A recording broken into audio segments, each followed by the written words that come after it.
Hey, I'm the tax champion about to talk about tax. Okay, that should get rid of most of the clickbaiters. I'm going to talk to allied health professionals today about their business structure. Okay, that gets rid of more. Now we've got our audience and we are set to go. Strap yourselves in because this is the piece de resistance for allied health professionals looking to expand their business. So we have many clients who kick off their business in allied health, and many of them get buried in a doctor's surgery or a big medical practice, and they start to get their business going and feed off referrals from those big medical practices, and they tend to walk before they run and make a few steps in their business. However, it's not until they get out onto a main street and get some real presence out in the community, and they can get their marketing going, that their business really starts to increase and they can look after more and more patients. The best thing that a physio can do though, or someone in allied health, osteos, podiatrists, is to go and buy a premises to work out of.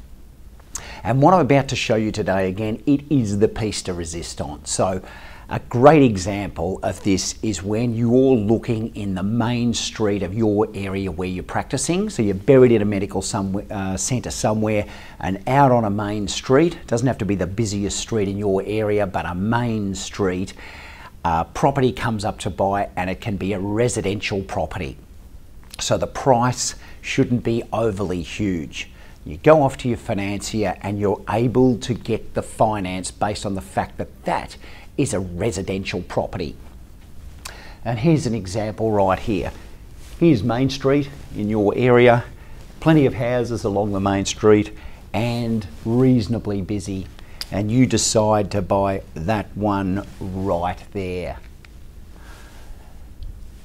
This is what happens, folks. You buy the property and at the same time you're applying for a permit off to your local council. And being a main street, most likely you'll be able to run a medical business from that property and get permits, and it's only the medical fraternity who can do this. So what happens then? You're buying a residential property at residential interest rates. You're going to start to operate from there and get the business up and going and open your doors and put up a sign. A little bit further down the track, you can then apply for more of a commercial permit, and what happens then? You start to asphalt out the backyard, create the car park, spend a little bit more money as your business has grown, and voila, you've created a fantastic commercial premises there. It's most likely the commercial rent on that premises is reasonably high because you've got the business thriving and the property value starts to really increase. So those steps are beautiful in the setup of your business. You're growing with the setup of this, the purchase of the property. As it expands, you're making it work for you more and more by making it more commercial and making the availability of more professionals to work there ticked off with council, and away you go. That's the first part. The financing side of it works beautifully, and you've now got a premises and an asset growing with your business.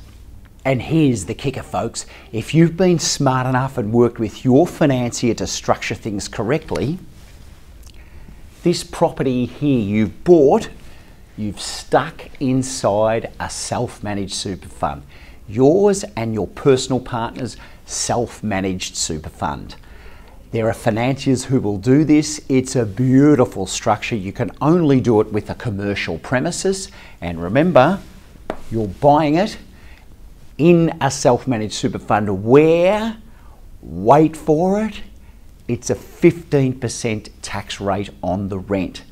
So you've got your medical practice, allied health practice, running under a trading trust because you've been advised to run it under a trading trust. And then for asset protection, you've got the property there structured in a self-managed super fund, which is completely separate to the trading business. The rent comes from the business running under the trading trust over to the self-managed super fund.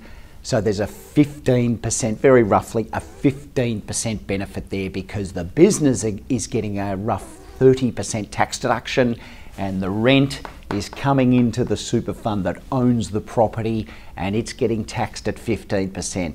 And that happens not just the first year, it happens every single year that you've got the premises sitting there in the self-managed super fund and your business is there as well.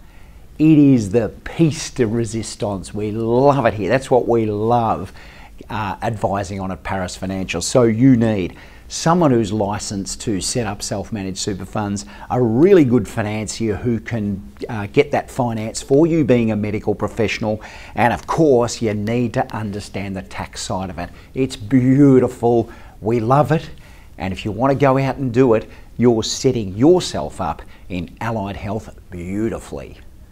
Go and do it. Enjoy. Bye.